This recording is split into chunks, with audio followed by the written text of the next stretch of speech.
My girlfriend said, "I'm not sure I want to be tied down. I need you to prove you're better than my other options." I replied, "A fair request." Then I texted the other option she was seeing and asked him if he wanted to go halves on a storage unit for her stuff. Original post 31 male. I'm currently packing, not for a trip. I'm packing up my girlfriend's ex-girlfriend's life. My girlfriend, Tessa, 28, and I have been together for 3 years. We've lived together in my condo, my name on the mortgage, my name on the bills, for about a year. She pays for groceries and her half of the internet. It was a good setup. I thought we were solid. I thought we were heading for the thing. Lately she's been distant, always on her phone, laughing at texts and angling the screen away when I walk in, the classic signs. When I'd ask, I got the classic answers, just my sister. Work stuff. Stop being so needy, Leo. I'm not a snooper, but I'm not an idiot. The name Declan with a little fire emoji kept popping up. A lot. A new friend from her pottery class. Right. So last night I decided to just ask. I sat her down and said, "Hey, what's going on with us? You seem distant. And who is this Declan guy?" I expected a fight. I expected gaslighting. I did not expect what she actually said. Tessa put her phone down, sighed like I was a massive inconvenience, and gave me this look. A look of pity? "Leo, look," she said. "I love you. You're great. You're stable. You're sweet." "I feel a butt coming," I said.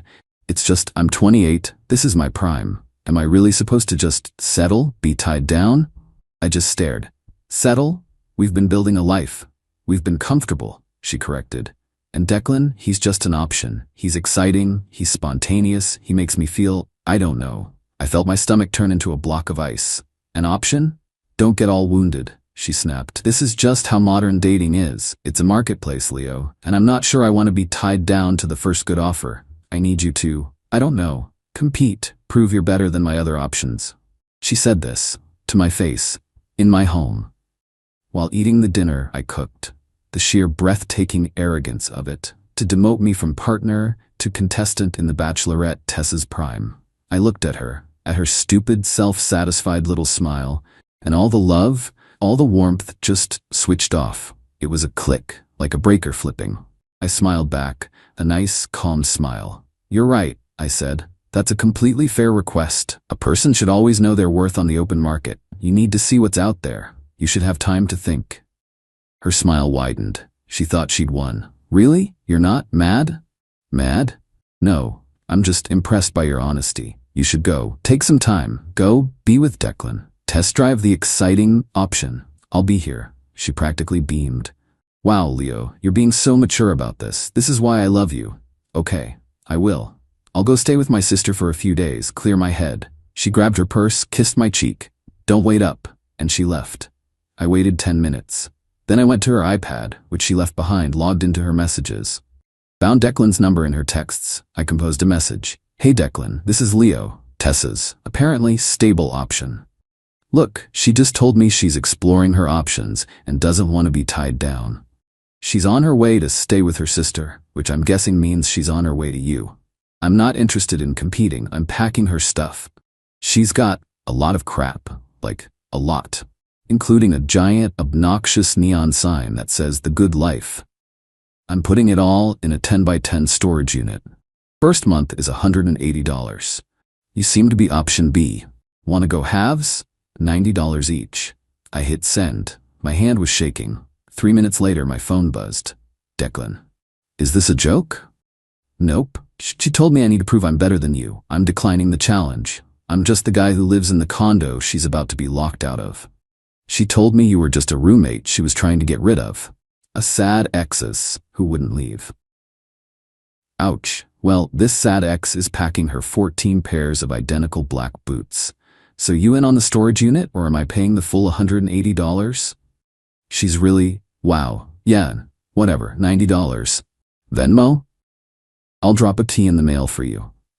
The unit will have 2 locks, one for my T, one for yours. Don't bother. Mail it to her. I'm blocking her number. I don't compete with sad roommates. Good luck, man. You're better off. So, that's one option down. I just Venmo requested him for $90, and he paid it instantly. So now I'm packing. I've got 12 boxes, and I'm not even at her shoes yet. That stupid neon sign, it's her pride and joy. She paid like $1,500 for it. Custom. It's hideous. It bathes the living room in this tacky pink glow. I'm gonna wrap it in bubble wrap, very, very carefully. I'm just a normal guy. I'm an IT project manager. I'm not a hero. I'm just methodical.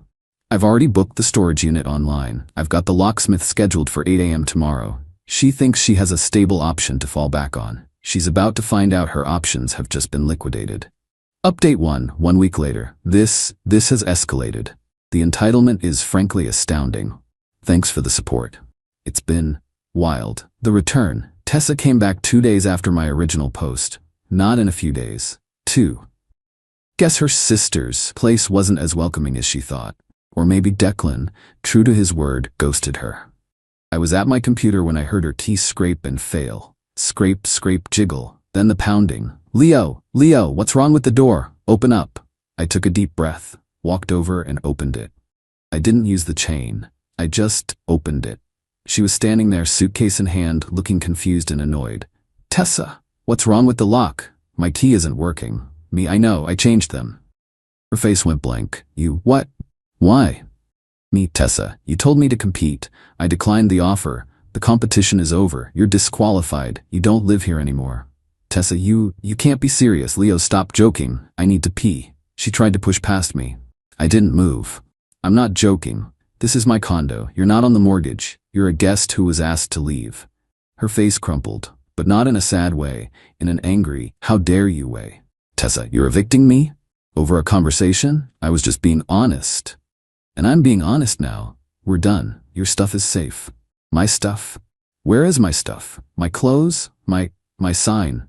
Her eyes darted to the living room wall, which was now beautifully, blissfully blank. Leo, where is my good life sign? It's all in a secure facility, Unit 1 and 12 at the new self-storage place on the bypass. You put my things in storage? How am I supposed to get it? With a key, which I mailed to Declan. I figured since you two were exploring, you could explore your combined assets. He paid for half the unit. The silence. Her mouth opened and closed. She had no script for this. She was looking at a man who was no longer a stable option but a complete stranger. Tessa, you talked to him? You and him? That's psychotic. No, psychotic is telling your partner of 3 years to compete for you. This is just logistics. You should call him. I can't. He's not. You are a monster, Leo.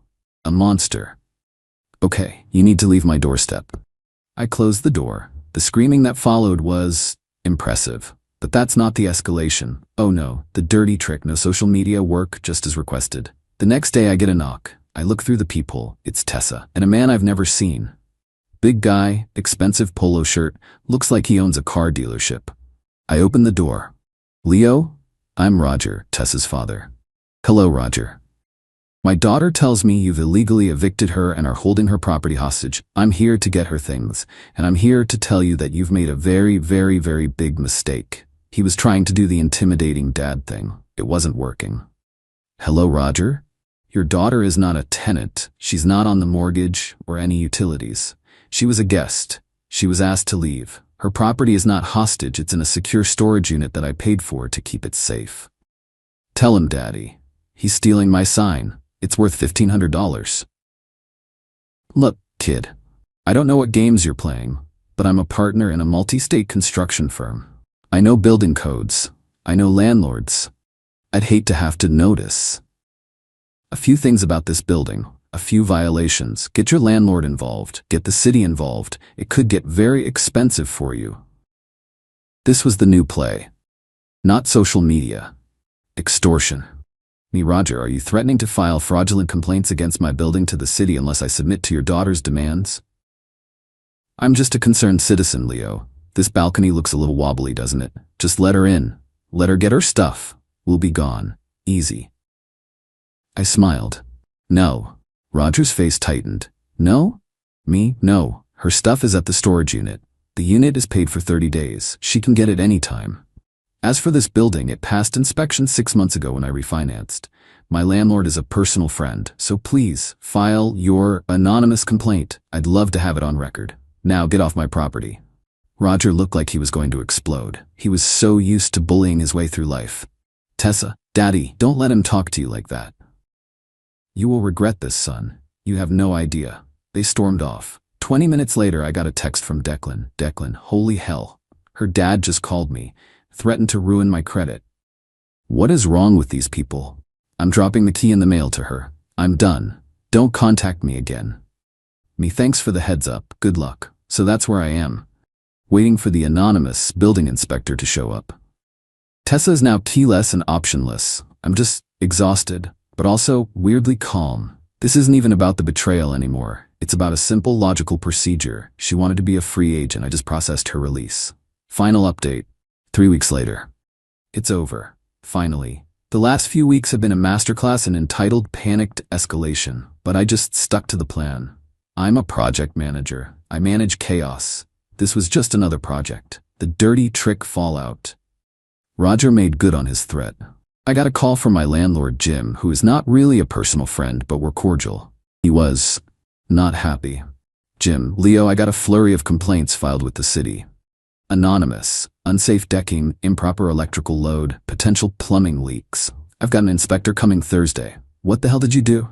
I calmly explained the entire situation, the breakup, the compete for me comment, the storage unit, the threat from Roger, the contractor. Jim was silent. He threatened to do this, and then did it.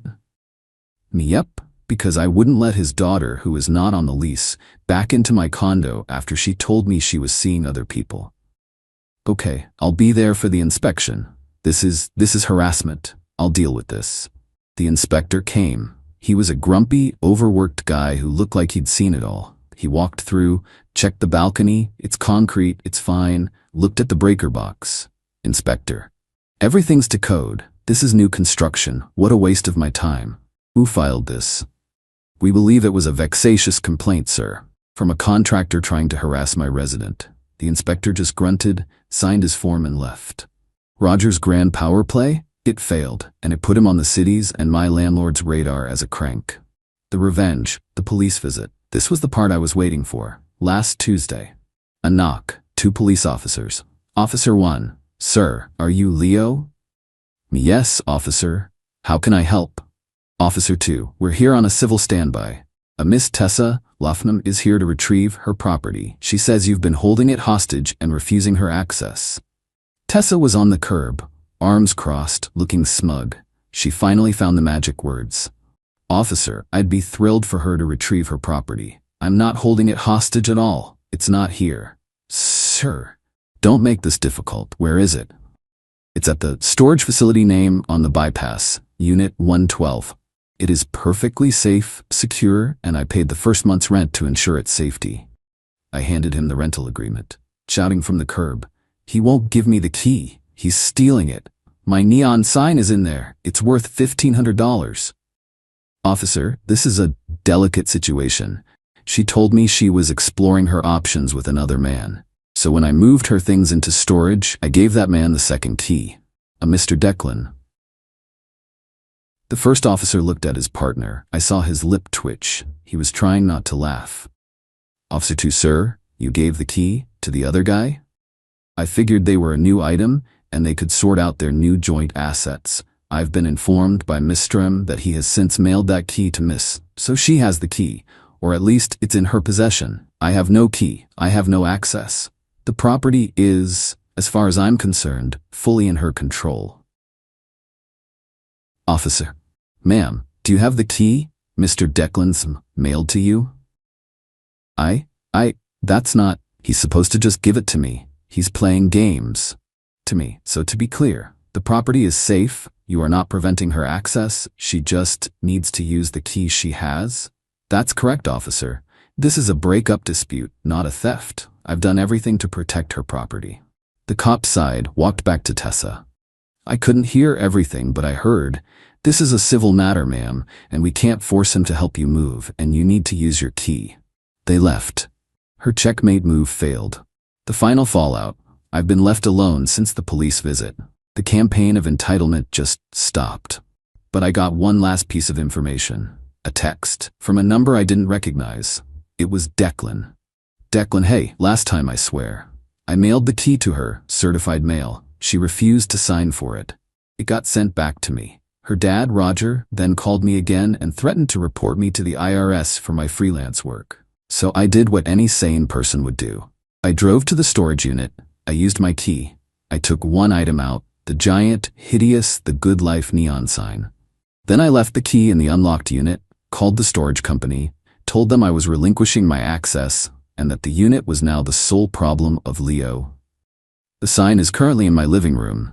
It's kinda cool, actually. Tell Tessa she can buy it from me. $1,500, Venmo. Don't reply. Blocking this number now? I sat there and just laughed. I laughed for about 5 minutes. That magnificent bastard. The artifact she was going to sue me for has been legally acquired by Option B. He's now holding her $1,500 sign hostage. I'm free. I had to pay a $50 improper move-out fee to the storage company to have the unit cleared and her stuff, which was now legally abandoned by both of us, auctioned off. So my total idiot tax for 3 years with Tessa, $250 for the locksmith, $180 for the storage unit, $50 for the abandonment fee. Total, $480. To be free of her, her father, and her options? A bargain. I don't know what happened to her other 12 boxes of stuff. I don't care. My condo is quiet. The tacky pink glow is gone. I'm not dating. I'm not moving on in some movie montage way. I'm just sitting here in my quiet, clean, drama-free home. She wanted to test the market. The market tested her and she lost. That's a good enough project completion report for me.